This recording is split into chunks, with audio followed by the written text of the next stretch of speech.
Assalamualaikum warahmatullahi wabarakatuh. Saya Rahima Nur Asifa dari kelas 12 TKJ 1. Di sini saya ingin mempresentasikan laporan praktek kerja lapangan di PT John Deere Group. Latar belakang PKL. Praktek kerja lapangan atau PKL adalah kegiatan yang bertujuan untuk memberikan pengalaman kerja langsung kepada peserta, baik itu siswa maupun mahasiswa. Dalam dunia industri atau instansi terkait, PKL menjadi jembatan antara teori yang diperoleh di bangku pendidikan dengan praktek di dunia kerja nyata. Adapun beberapa kegiatan yang saya lakukan di PT John Deere Group. Pertama, registrasi akses card karyawan. Kedua, setting VPN Sophos. Tiga, instalasi driver printer. Keempat, registrasi akurat. Kelima, aktivasi Starlink. Dan ada beberapa kegiatan lainnya yang tidak saya sebutkan di sini. Pengertian MikroTik sebagai gateway.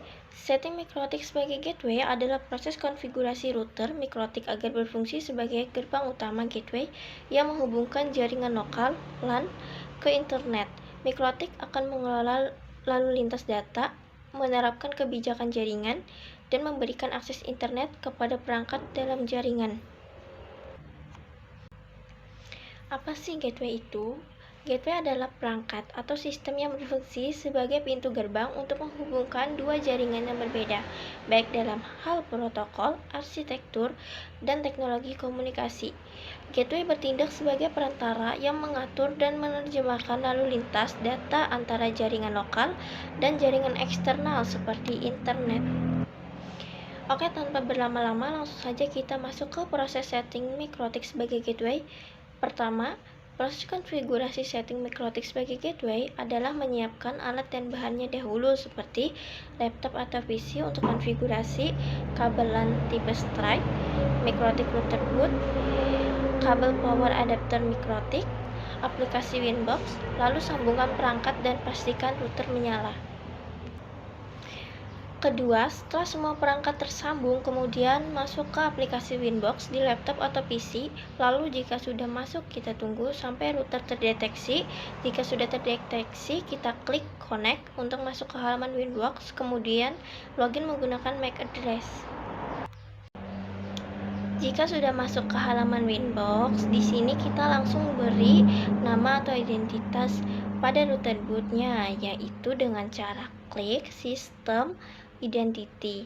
Nah, di sini kita bisa memasukkan nama opsional karena ini untuk identitas si router. Kemudian kita klik apply lalu OK untuk menyimpan konfigurasi kita. Keempat, langkah selanjutnya kita melakukan konfigurasi IP address dengan cara klik IP address. Kemudian kita add. Karena IP modem atau ISP menggunakan IP 192.168.1.1, maka saya mengisi dengan alamat dari turunan IP tersebut dan diarahkan ke Ether 1 karena kabel Ethernet berada di Ether 1. Kemudian klik apply lalu OK. Kelima, selanjutnya kita tambahkan juga IP untuk DHCP di menu yang sama, yaitu di IP address, kemudian kita add. Di sini dapat menambahkan IP berapapun supaya ketika laptop klien ingin terhubung akan langsung mendapatkan IP secara otomatis tanpa memasukkan IP secara manual. Keenam, kemudian dilanjutkan dengan konfigurasi DHCP dengan klik IP DHCP server. Fungsinya sama untuk mempermudah klien mendapatkan IP otomatis tanpa memasukkan secara manual. Lalu, klik DHCP Setup. Kemudian di tampilan awal kita pilih interface Ether 2. Jika sudah memilih, klik Next sampai di bagian DNS diisi IP Google, yaitu 8.8.8.8. Kemudian klik Next sampai Finish. Ketujuh, lanjut ke tahap berikutnya, yaitu konfigurasi DNS dengan klik IP DNS Setting. Lalu kita masukkan IP Google yaitu 8.8.8.8. Fungsi dari DNS ini sendiri adalah untuk menerjemahkan domain name seperti printer.com atau web lainnya. Jika kita tidak menyeting DNS, perangkat akan kesusahan untuk mencari apa yang kita inginkan karena perangkat menggunakan bahasa IP bukan bahasa manusia. Jangan lupa klik apply, kemudian OK supaya konfigurasi kita tersimpan. Ke-8, kemudian kita masuk ke tahap firewall NAT dengan klik IP firewall NAT. Kemudian kita add, kita pilih change dan masukkan out interface Ether 1 karena ini adalah bagian penting karena berfungsi untuk mencegah akses web berbahaya. Kemudian di bagian action, kita pilih masquerade untuk mengubah IP privat menjadi IP public saat berkomunikasi dengan internet. Ke-9, tahap selanjutnya kita konfigurasi routes. Masuk ke IP, routes, kemudian kita add. Lalu masukkan secara manual alamat dari gateway atau IP IndiHome karena kita akan menyambungkan MikroTik router ke IndiHome. Jadi kita isi 192.168.1.1. Fungsi dari router sendiri adalah untuk menentukan jalur yang harus dilalui oleh paket data agar sampai ke tujuannya. Oke, ini yang ke-10, tahap terakhir atau tahap pengujian hasil gateway dengan cara masuk ke nav terminal, kemudian ketik ping 8.8.8.8. Jika hasil memperlihatkan seperti gambar lihat di gambar, maka konfigurasi setting MikroTik sebagai gateway berhasil.